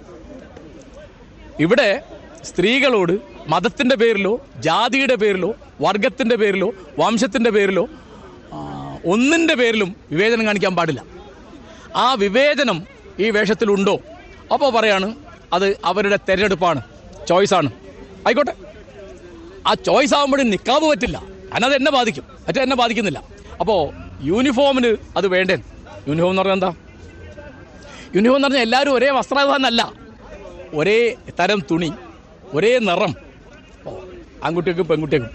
ഇതിൽ കർണാടകയിലെ സ്ഥിതി എനിക്ക് വളരെ സങ്കടം തോന്നുന്നുണ്ട്. കാരണം വെച്ചാൽ ഹിജാബ് ധരിക്കാൻ സ്വാതന്ത്ര്യമില്ലെങ്കിൽ പഠിക്കണ്ട എന്ന് പെൺകുട്ടികളോട് പറയാൻ തയ്യാറുള്ള മതമൗലികവാദികളാണ് അവിടെയുള്ള ഭൂരിപക്ഷം. അപ്പോൾ ആലോചിച്ച് നോക്കൂ, ഒരു ഹിജാബിൻ്റെ പേരിൽ മുസ്ലിം പെൺകുട്ടികൾക്ക് ഉന്നത വിദ്യാഭ്യാസം നിഷേധിക്കപ്പെടുകയാണ്. എന്തൊരു കഷ്ടമാണെന്ന് ആലോചിച്ച് നോക്കൂ. അപ്പോൾ ഈ ഒരു കഷ്ണം തുണിയുടെ പേരിലാണ് നമ്മുടെ പെൺകുട്ടികൾ, പലതരത്തിൽ പിന്നോക്കാവസ്ഥ നേടുന്ന പെൺകുട്ടികൾ പഠനം ഉപേക്ഷിക്കേണ്ടി വരുന്നത്. അതിപ്പോൾ മതമൗലികവാദികൾക്ക് പെൺകുട്ടികൾ പഠിച്ചില്ല എന്ന് വെച്ചാൽ പ്രശ്നമൊന്നുമില്ല കേട്ടോ, അതാലോചിക്കണം. അതായത് ഇപ്പോൾ താലിബാൻ പറയുന്നത്, അഫ്ഗാനിസ്ഥാനിലെയും പാകിസ്ഥാനിലെയും താലിബാൻ പറയുന്നത് പെണ്ണുങ്ങൾ പഠിക്കേണ്ടെന്നാണ്, പെണ്ണുങ്ങൾ ജോലിക്ക് പോകണ്ടെന്നാണ്. അപ്പോൾ ഈ താലിബാൻ പെണ്ണുങ്ങൾ പഠിക്കേണ്ട, പെണ്ണുങ്ങൾക്ക് സാമൂഹിക ജീവിതം വേണ്ട, രാഷ്ട്രീയ ജീവിതം വേണ്ട എന്ന് പറയുന്നതിൻ്റെ ഒരു രൂപമാണ് നിക്കാബ്. നമുക്കത് അനുവദിക്കാൻ പറ്റില്ല. അപ്പോൾ നമ്മൾ ഓർക്കേണ്ടത്, ഭരണഘടനയിൽ നമുക്ക് മൗലികമായ അവകാശങ്ങൾ മാത്രമല്ല മൗലികമായ ചുമതലകളുണ്ട്. ആ ചുമതല എന്താണ്? യുക്തി ചിന്ത, ശാസ്ത്രീയ ബോധം തുടങ്ങിയുള്ള കാര്യങ്ങൾ വളർത്താൻ നമുക്ക് മൗലികമായ ചുമതലയുണ്ട്. നമ്മുടെ ഫണ്ടമെൻ്റൽ റൈറ്റ്സിനെ പറ്റി പറയുമ്പോൾ ഫണ്ടമെൻ്റൽ ഡ്യൂട്ടീസിനെ പറ്റി ആലോചിക്കണം നമ്മൾ. ആ ഫണ്ടമെൻ്റൽ ഡ്യൂട്ടിപ്പെട്ട ഒന്നാണ് എന്ത്? നമ്മൾ യുക്തിചിന്ത വളർത്തുക എന്നുള്ളത്, പിന്നെ സമത്വത്തിന് വേണ്ടി പ്രവർത്തിക്കുക എന്നുള്ളത്. ഇതൊക്കെ നമ്മുടെ ഉത്തരവാദിത്തപ്പെട്ട. അപ്പോൾ ന്യൂനപക്ഷ അവകാശം എന്ന് പറയുന്നത് ന്യൂനപക്ഷങ്ങൾക്കിടയിലെ പുരുഷന്മാർക്ക് മാത്രമുള്ള അവകാശമല്ല, അത് സ്ത്രീകൾക്കും അവകാശമുണ്ട്. അതുകൊണ്ട് ഇപ്പോൾ ഈ ഹൈഡ് പാർക്കിൽ ഇന്ന് നടക്കുന്ന പ്രതിഷേധത്തിനെതിരായിട്ട് ഫേസ്ബുക്കിലും വാട്സപ്പിലും ഒക്കെ വളരെയധികം ഞാൻ കണ്ട ഒരു പ്രതിഷേധം, കർണാടകയിലെ ഹിജാബ് നിരോധനത്തെപ്പറ്റി ഇവർക്ക് എന്താ നിലപാട്? നമ്മുടെ നിലപാട് വളരെ വ്യക്തമാണെന്നേ. അവിടുത്തെ പെൺകുട്ടികൾക്ക് ഹിജാബ് ധരിക്കണമെങ്കിൽ അവർക്ക് അതിനുള്ള സ്വാതന്ത്ര്യം വേണം, ഒരു അംശമില്ല. അതായത് ഇതിൽ ഇരട്ടത്താപ്പില്ല, ഇതിൽ അവസരവാദമില്ല. ഹിജാബ് ഇറാനിലെ പെൺകുട്ടികൾക്ക് ഹിജാബ് ധരിക്കാതിരിക്കാനും കർണാടകയിലെ പെൺകുട്ടികൾക്ക് ഹിജാബ് ധരിക്കാനും ഉള്ള അവകാശത്തെ, സ്വാതന്ത്ര്യത്തെ, സൗകര്യത്തെയാണ് പൗരാവകാശം എന്ന് പറയാം. അപ്പോൾ അത് ചെറിയ കാര്യമല്ല. അപ്പോൾ നിങ്ങൾക്ക് സൗകര്യമുള്ളിടത്തൊക്കെ, വലിയ അധികാരമുള്ളിടത്തൊക്കെ പെണ്ണുങ്ങളെ അടിച്ചമർക്കുക. അപ്പോൾ എന്താണിപ്പോൾ പ്രശ്നം? പെൺകുട്ടികൾ ശൈശവ വിവാഹത്തിൽ നിന്ന് ഇന്ത്യയിൽ കുറച്ചായിട്ട് മുക്തരായിട്ട് വരികയാണ്. അപ്പോൾ വിവാഹപ്രായം 21 കേന്ദ്ര ഗവൺമെൻറ് ആലോചിക്കുമ്പോൾ അത് 15 കൊണ്ടുവരാമോ എന്നാണ് മതമൗലികവാദികൾ ആലോചിക്കുന്നത്. അപ്പോൾ നമുക്ക് ഇറാനിലെ പ്രശ്നം അവിടുത്തെ അല്ല, ഇതൊക്കെ മനുഷ്യൻ്റെ പ്രശ്നങ്ങളാണെന്നേ. ഇത് മുസ്ലിം സ്ത്രീയുടെ പ്രശ്നമല്ല, മുസ്ലിങ്ങളുടെ പ്രശ്നമല്ല, ഇത് മനുഷ്യൻ്റെ പ്രശ്നങ്ങളാണ്. നമ്മുടെ പ്രസിദ്ധനായ കവി NV കൃഷ്ണവാര്യർ അദ്ദേഹത്തിൻ്റെ അതിപ്രസിദ്ധമായ ആഫ്രിക്ക എന്നുള്ള കവിതയിൽ പറയുന്നുണ്ട്, എങ്ങു മനുഷ്യന് ചങ്ങല കൈകളിൽ അങ്ങൻ കൈകൾ നൊന്തിയിടുകയാണ്, എങ്ങോ മർദ്ദനം അവിടെ പ്രഹരം വീഴുവത് എൻ്റെ പുറത്താകുന്നു. എങ്ങനെ? എങ്ങു മനുഷ്യന് ചങ്ങല കൈകളിൽ അങ്ങൻ കൈകൾ നൊന്തിയിടുകയാണ്, എങ്ങോ മർദ്ദനം അവിടെ പ്രഹരം വീഴുവത് എൻ്റെ പുറത്താകുന്നു. ഇത് ജെറുസലേം ഗാസ കുന്നിൽ കാണിക്കുന്ന അക്രമം കാണുമ്പോൾ നമുക്ക് നോവണം. ഇതുപോലെ ഇതിലും നോവണം. കാരണം ഇതൊക്കെ മനുഷ്യരുടെ പ്രശ്നങ്ങളാണ്, ഇതൊന്നും അന്യമല്ല.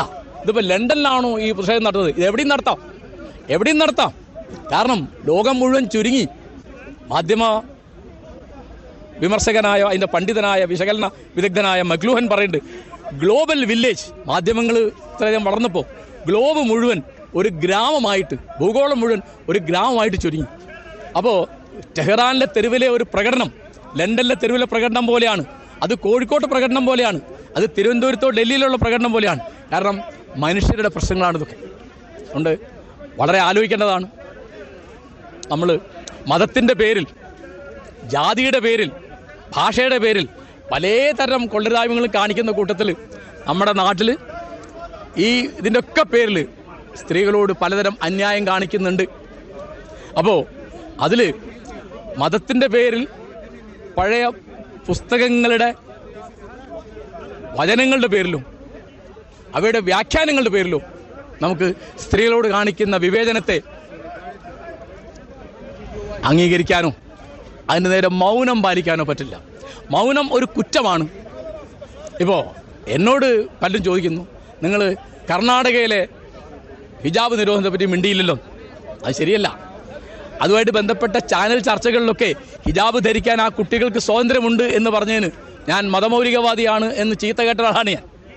അപ്പോൾ അത് അറിയുന്നവരും അറിയാത്തവരും ഞാൻ അതിനെപ്പറ്റി മൗനം പാലിച്ചു എന്ന് ഫേസ്ബുക്കിലും വാട്സപ്പിലും എഴുതുന്നുണ്ട്. അവർക്ക് എഴുതാനുള്ള സ്വാതന്ത്ര്യമുണ്ട്, എന്നെ ബാധിക്കില്ല. കാരണം എനിക്കൊരു നിലപാടുണ്ട്. ആ നിലപാട് വളരെ ലളിതമാണ്, ഞാൻ ആവർത്തിക്കുകയാണ്. ഒരു ജനാധിപത്യവാദിയുടെ നിലപാടത്. എന്താ ജനാധിപത്യവാദം എന്ന് പറയുന്നത്? അത് ആൺപെൺ വ്യത്യാസമല്ലാതെ, ട്രാൻസ്ജെൻഡർ ആണോ നോക്കാതെ, ഏത് ഭാഷക്കാരനാണ്, ഏത് നാട്ടുകാരനാണോ നോക്കാതെ, എല്ലാവർക്കും ഒരു വ്യക്തിയുടെ സ്വാതന്ത്ര്യം, വ്യക്തി സ്വാതന്ത്ര്യം ഉണ്ട്. കാരണം മതത്തെക്കാൾ പ്രധാനമാണ് മനുഷ്യൻ. അതാണ് ജനാധിപത്യത്തിൻ്റെ നിലപാട്. മതത്തിന് വേണ്ടി മനുഷ്യൻ എന്നല്ല, മനുഷ്യന് വേണ്ടി മതം എന്നുള്ളതാണ്. മതേതരത്വം എന്ന് പറഞ്ഞാൽ മതം ഇല്ലാതാക്കലാണോ? അല്ല. സെക്കുലർ ഡെമോക്രസി എന്ന് പറയുന്നത് മതാധിഷ്ഠിതമല്ല, മതാതീതമല്ല, മതവിരുദ്ധമല്ല. It is neither religious nor irreligious nor anti religious. അപ്പോൾ മതത്തിന് നിയമങ്ങളുണ്ടാവും. ഇപ്പോൾ അയിത്തം ഇവിടുത്തെ ഒരു നിയമമായിരുന്നു, നമ്മളത് നിയമവിരുദ്ധമാക്കി. സതി നമ്മൾ നിരോധിച്ചു. അങ്ങനെ എത്രയോ കാര്യങ്ങൾ. അപ്പോൾ ആ കാര്യങ്ങളൊക്കെ എന്തിൻ്റെ പേരിലാണ് നിരോധിച്ചത്? എങ്ങനെയാണ് ശരിയായത്? അതൊക്കെ മനുഷ്യത്വ വിരുദ്ധമായതുകൊണ്ടാണ്. അപ്പോൾ നരബലി നമ്മൾ നിരോധിച്ചതാണ്. കേരളത്തിലിപ്പോൾ അടുത്ത കാലത്ത് വീണ്ടും നരബലി തലപൊക്കി. അതൊരു ആചാരമായിരുന്നു, അനുഷ്ഠാനമായിരുന്നു. മതത്തിൻ്റെ പേരിൽ അത് ന്യായീകരിക്കാൻ പറ്റില്ല. അങ്ങനെ പെണ്ണുങ്ങൾ വിദ്യ അഭ്യസിക്കാൻ പാടില്ല, പെണ്ണുങ്ങൾ സാമൂഹ്യ രംഗത്ത് ഇറങ്ങാൻ പാടില്ല, പെണ്ണുങ്ങൾ രാഷ്ട്രീയ രംഗത്ത് ഇറങ്ങാൻ പാടില്ല, അവർ സ്റ്റേജിൽ കയറാൻ പാടില്ല. ആലോചിച്ചു. ഇപ്പോൾ കേരളത്തിൽ ഞാൻ വാർത്തകളിൽ കണ്ടതാണ്, 100 കവികൾ പങ്കെടുക്കുന്ന ഒരു പരിപാടി, ഒരു കവിയരങ്ങ് നടത്തി. അവർ 100 കവിത വായിച്ചു. ആ 100 എണ്ണത്തിൽ ഒരു സ്ത്രീയില്ല. കേരളത്തിൽ പെണ്ണുങ്ങളാരും കവിത എഴുതുന്നില്ലേ? എന്താ കാരണം? ആണിനെയും പെണ്ണിനെയും ഒന്നിച്ചൊരു സ്റ്റേജിൽ ഇരുത്തിക്കൂടാൻ. അപ്പോൾ ഇത് ഇറാനിലെ മാത്രം പ്രശ്നമല്ല. അതിൽ നമ്മുടെ പ്രമുഖരായ കവികൾ പങ്കെടുത്തു എന്നുള്ളത് എന്തൊരു നാണക്കേടാണെന്ന് ആലോചിച്ചു. ഒരു സ്ത്രീക്ക് കയറാൻ അവകാശമില്ലാത്ത സ്റ്റേജിൽ ഞാൻ കയറുന്നില്ല എന്ന് പറയാനുള്ള ആർജവം എന്തുകൊണ്ട് നമ്മുടെ കവികൾക്കില്ല? അവരുടെ കവിതകളിൽ, അവരുടെ പ്രസംഗങ്ങളിൽ, അവരുടെ നാടകങ്ങളിൽ, അവരുടെ ലേഖനങ്ങളിൽ പുരുഷാധിപത്യത്തിനെതിരായ എത്രയെങ്കിലും ഞാൻ കണ്ടിട്ടും വായിച്ചിട്ടുണ്ട്. എത്രയെങ്കിലും, ചില്ലറയൊന്നുമില്ല. പിന്നെ ഒരു കവിത വായിക്കാനുള്ള ഒരു അവസരം എന്ന് പറയുമ്പോൾ അവിടെ പോയി കവിത വായിക്കുക, അതിൻ്റെ പടം വരുന്നു, പത്രത്തിൽ വരുന്നു, ഫേസ്ബുക്കിൽ വരുന്നു, പിന്നെ അതിൻ്റെ വലിയ യാത്രപ്പടി കിട്ടുന്ന എനിക്ക് അറിഞ്ഞൂടാ. ഏതായാലും കേരളം എത്ര പിറകോട്ട് പോവുകയാണെന്ന് കാണിക്കാതെ. ഒരു 4-5 കൊല്ലം മുമ്പ് കോഴിക്കോട്ടൊരു കവിയരങ്ങ് നടന്നിരുന്നു. അതിൽ മുസ്ലിങ്ങൾ മാത്രമേ പങ്കെടുത്തുള്ളൂ. വേറെ മുസ്ലിം അല്ലാത്തൊരു കവിയെ വലിയ ക്ഷണിച്ചിട്ടില്ല. ആലോചിച്ചു. ഇത് കവിതയുടെ ആവശ്യം എന്താണെന്നേ. ഇത് മുഹമ്മദ് നബിയുടെ പേരിലാണ് പറയുന്നതെന്നുള്ള എനിക്ക് വലിയ തമാശ. മുഹമ്മദ് നബിയുടെ പേരിൽ എന്താ അത്? മുഹമ്മദ് നബിക്ക് ഏറ്റവും ആദ്യം പിന്തുണ കൊടുത്ത ഒരു സ്ത്രീയാണ്. അദ്ദേഹത്തിൻ്റെ വിശ്വാസം ഖദീജ, അദ്ദേഹത്തിൻ്റെ ഭാര്യ. പിന്നെ അദ്ദേഹത്തിൻ്റെ വിശ്വാസം ഏറ്റുപറഞ്ഞതിൻ്റെ പേരിൽ രക്തസാക്ഷിയായ ഒരു സ്ത്രീയാണ് സുമയ്യ. പിന്നെ മുഹമ്മദ് നബി യുദ്ധയാത്രയിൽ അദ്ദേഹത്തിൻ്റെ പ്രിയപത്നി ആയിഷയെ കൂടെ കൊണ്ടുവരുന്ന ഒരാളാണ്. എങ്ങനെയാണ് മുഹമ്മദ് നബി ഒരു സ്ത്രീ വിരുദ്ധനാണ്, സ്ത്രീകളെ സ്റ്റേജിൽ കയറ്റാൻ പറ്റില്ല? അപ്പോൾ ഒന്നാൾ കണ്ടില്ലേ ഒരു വാർത്ത? എന്താണ്? 10ാം ക്ലാസ്സിൽ സമ്മാനം വാങ്ങിയ ഒരു പെൺകുട്ടിയുടെ പേര് വിളിക്കുന്നു. അപ്പോൾ അവൾ സ്റ്റേജിൽ കയറാൻ പാടില്ല എന്ന് ഒരു പുരോഹിതൻ്റെ വിലക്ക് വരുന്നു. നമ്മൾ ടി വിയിൽ കാണുന്ന രംഗങ്ങളാണിത്. അപ്പോൾ കേരളം എത്രമാത്രം പിന്നോട്ട് പോവാണ് എന്ന് ആലോചിക്കാനുള്ളൊരു സന്ദർഭം കൂടിയാണിത്. അവിടെ ഇപ്പോൾ കഴിഞ്ഞ 25 കൊല്ലമായിട്ട് പർദ്ദ കൂടി വരുന്നു. പർദ്ദ ഇടാൻ അവകാശമില്ലേ? അവകാശമുണ്ട്. മുഖം മൂടാൻ അവകാശമുണ്ടോ? ഇല്ല, ഉണ്ടാവാൻ പാടില്ല. കാരണം അത് എന്നെ ബാധിക്കും. സമൂഹത്തെ ബാധിക്കുന്ന ഒരാചാരവും ഒരനുഷ്ഠാനവും ഒന്നിൻ്റെ പേരിലും ന്യായീകരിക്കാൻ വയ്യ. ഒന്നിൻ്റെ പേരിൽ. അതിപ്പോൾ നരബലി ആചാരമെന്ന് പറഞ്ഞാൽ, സതി ആചാരമാണെന്ന് പറഞ്ഞാൽ, അയിത്തം വിശ്വാസമാണെന്ന് പറഞ്ഞാൽ, ഈ ജാതി വ്യവസ്ഥ ഗീതയിൽ പറഞ്ഞിട്ടുണ്ട് എന്ന് പറഞ്ഞാൽ നമുക്ക് അംഗീകരിക്കാൻ പറ്റില്ല. കാരണം എന്താ ജനാധിപത്യം എന്ന് പറയുന്നത്? അത് നീതി ഉറപ്പാക്കലാണ്. നീതി ഉറപ്പാക്കാൻ വേണ്ട എന്താണ്? സമത്വമാണ്.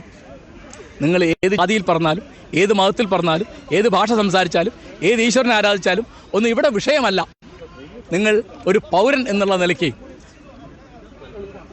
നീതി നിർവഹണത്തിൻ്റെ മുമ്പിലും നിയമവ്യവസ്ഥയുടെ മുമ്പിലും നിങ്ങൾ തുല്യരാണ്. അപ്പോൾ ഈ തുല്യതയ്ക്ക് വേണ്ടിയാണ് ഇറാനിലെ സമരം. അപ്പോൾ അത്തരത്തിലുള്ള ഏത് സമരത്തിനും പിന്തുണ കൊടുക്കാൻ മനുഷ്യാവകാശത്തിൽ വിശ്വസിക്കുന്ന, സ്വാതന്ത്ര്യത്തിൽ വിശ്വസിക്കുന്ന, ജനാധിപത്യ വിശ്വാസികളായ എല്ലാവർക്കും ചുമതലയുണ്ട് എന്ന് വിചാരിച്ചിട്ടാണ് ഞങ്ങളിതിവിടെ സംഘടിപ്പിച്ചത്. അപ്പോൾ ഈ പരിപാടിയിൽ പങ്കെടുത്ത എല്ലാവർക്കും സംഘാടകരുടെ പേരിൽ അതിലൊരാളാണ് ഞാൻ നന്ദി പറയുകയാണ്. ഇവിടെ സംസാരിച്ച ആളുകൾക്ക് പ്രത്യേകം നന്ദി. പിന്നെ ഇവിടെ വന്ന് ബഹളമുണ്ടാക്കിയ സുഹൃത്തുക്കൾക്ക് പ്രത്യേകിച്ച് നന്ദി. കാരണം അവർ നമ്മളെടുക്കുന്ന പണിക്കൊരു കാര്യമുണ്ട്, അതുകൊണ്ട് പ്രയോജനമുണ്ട്, അത് ആളുകളെ പ്രകോപിപ്പിക്കും എന്ന് വന്നപ്പോൾ എനിക്ക് വലിയ സന്തോഷമായി കേട്ടോ. ഞാൻ സത്യം പറയും. മറ്റിപ്പോൾ നമ്മളിവിടെ നിന്ന് ഇങ്ങനെ പറഞ്ഞു പോയി, അവരവിടെ നിന്ന് അങ്ങനെയല്ല. അപ്പോൾ അടിമിടിയൊന്നുമില്ല, വർത്തമാനമാണ്. അതാണ് ഗാന്ധി പറയും, നിങ്ങൾ സംസാരിക്കും, സംഘടന ഉണ്ടാക്കാതെ. Talk, don't fight. സംസാരിക്കും ആരോടും. അപ്പോൾ ഇപ്പോൾ ഞാൻ അവിടെ വന്ന് സംസാരിച്ചൊരു അദ്ദേഹം പാകിസ്ഥാൻകാരനാണ്. ഒരു സുഹൃത്തിനോട് ഞാൻ പറഞ്ഞു, ഞങ്ങൾ ഈ പരിപാടി ഒന്ന് കഴിഞ്ഞോട്ടെ, അത് കഴിഞ്ഞിട്ട് ഞങ്ങൾ നിങ്ങളോട് ഏത് ചർച്ചയ്ക്കും വരാൻ ഞാൻ തയ്യാറാണ്. അപ്പോൾ അദ്ദേഹം അവിടെ കാത്തു നിൽക്കുന്നുണ്ടെന്ന് ഞാൻ വിചാരിക്കുന്നത്. അപ്പോൾ ഇനി ഞാൻ സംസാരം നീട്ടുന്നില്ല. ഇവിടെ ഒരിക്കൽ കൂടി നന്ദി. പിന്നെ ഈ ഫേസ്ബുക്ക് ലൈവ് ഇപ്പോൾ കണ്ടിരിക്കുന്നവർക്കും ഇനി കാണാനിരിക്കുന്നവർക്കും ഇനി കാണാനിരിക്കുന്നവർക്കും സ്ത്രീ പുരുഷ സമത്വത്തിൻ്റെ പേരിൽ ഞാൻ നന്ദി പറയുന്നു. നമസ്കാരം.